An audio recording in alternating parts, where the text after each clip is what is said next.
Alright, now I have the pleasure of introducing you guys to someone you may have not seen before. Give it up for Kool Nehem.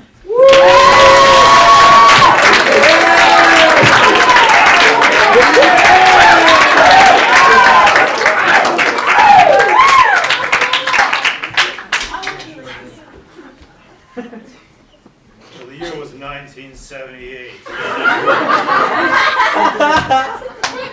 I was sitting in CBGB's with all the rock kids, sitting at the bar with Sting, Tom Verlaine, Joey Ramone. We're all chatting away, drinking our drinks, talking about the metaphysical philosophy of Arnold Schopenhauer, when Patti Smith of the Patti Smith Group comes up to me. I tried to tell her a joke. Hey Patti, what's the difference between a chickpea and a potato? She stared at me blankly. I wouldn't pay $200 to have a potato on me.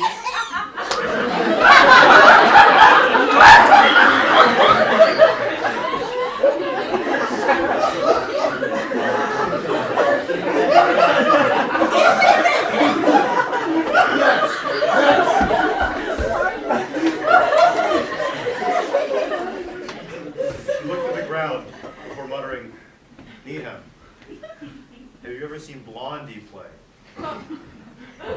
I said, no, I haven't. After a few quiet moments, she said, what the fuck? What are you, a fucking idiot? I looked at Sting for some support.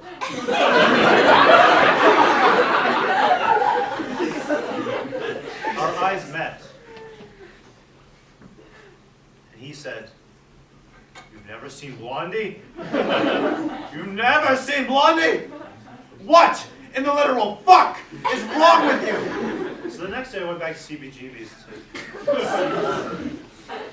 and let me tell you, I saw Blondie. I saw Clem Burke and Chris Stein. And most of all, I saw Debbie Harry, whose beauty was so radiant that it could cause radiation poisoning.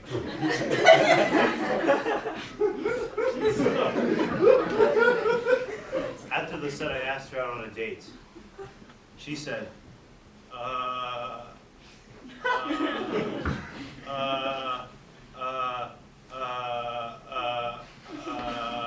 maybe if it rains, and then it rained.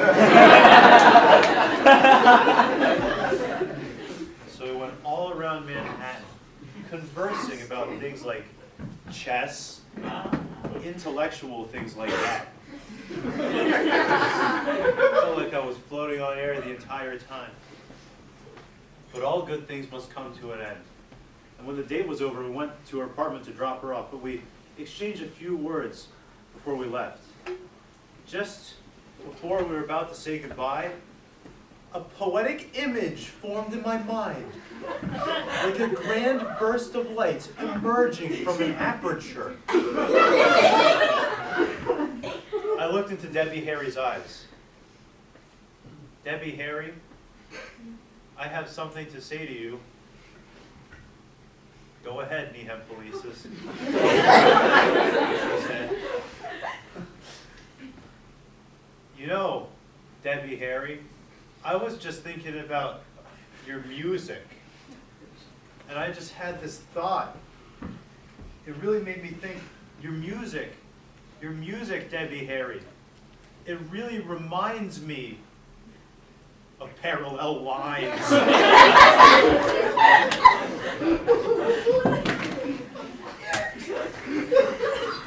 Wow, that's really beautiful, she said, before leaning in for some real nasty tongue action.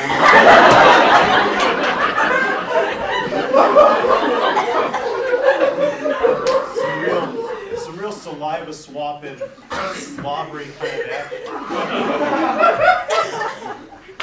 We parted lips, then parted ways. Wow, That's a Debbie Harry kiss goodnight, I thought to myself. And the next month, I went into my favorite record store, and I saw it on the shelf. Parallel Lines by Blondie. But that's nothing compared to what I did in 1968. I was sitting in a London bar, sitting at the bar, with Sid Barrett, Ringo Starr, and Donovan.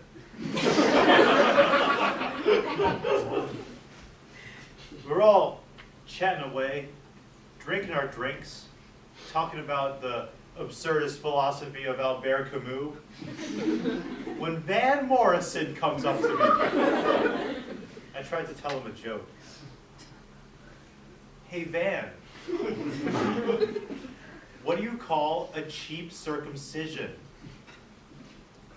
He stared at me blankly. A ripoff!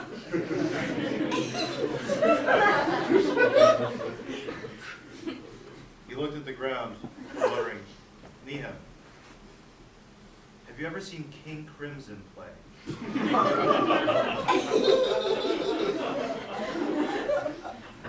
No, I haven't, I say.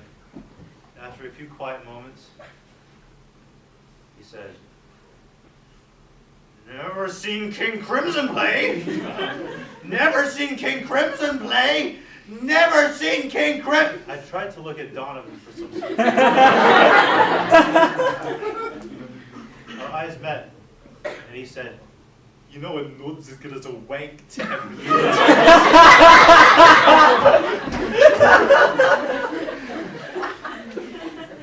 The next day I went back to see King Crimson. Let me tell you, I saw King Crimson. I saw Ian McDonald, Michael Giles. And most of all, I saw Robert Fripp, whose beauty was so radiant that my heart started going AFib. After the set, I asked him out on a date. He said,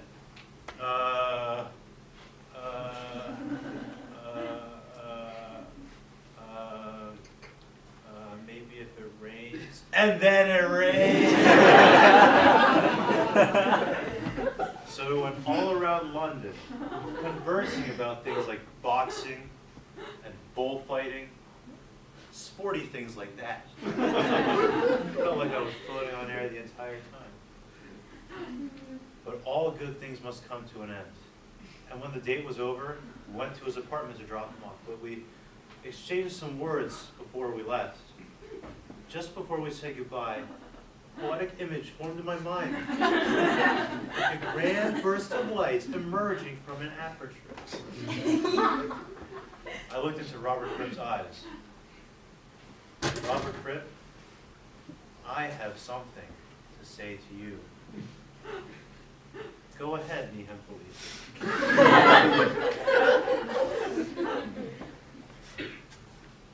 You know, Robert Fripp, I was just thinking about your music, thinking about how it made me feel, thinking about the impact it could have on the world. And I just had this thought, Robert Fripp, your music, it really makes me feel like I'm in the court of the Crimson King.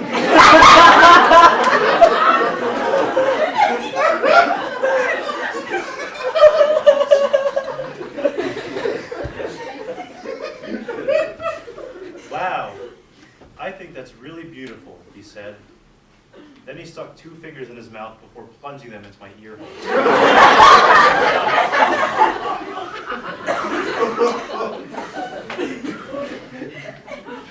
Wow, that's a Robert Fripp kiss goodnight.